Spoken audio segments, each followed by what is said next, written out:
How to see mutual friends on Facebook. Hello everyone, welcome to this channel. I'm Emily and I'm here to help you out today. So without any delay, let's get started. So first of all, launch the Facebook application on your device and make sure that you're logged into your account.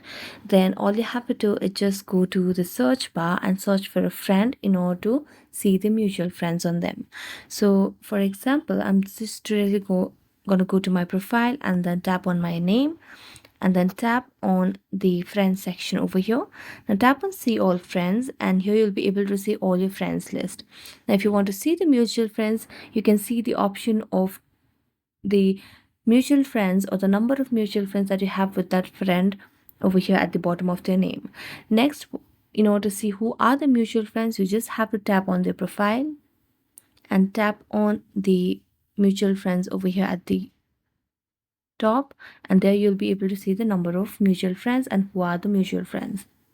So thank you so much for watching this video. See you next time.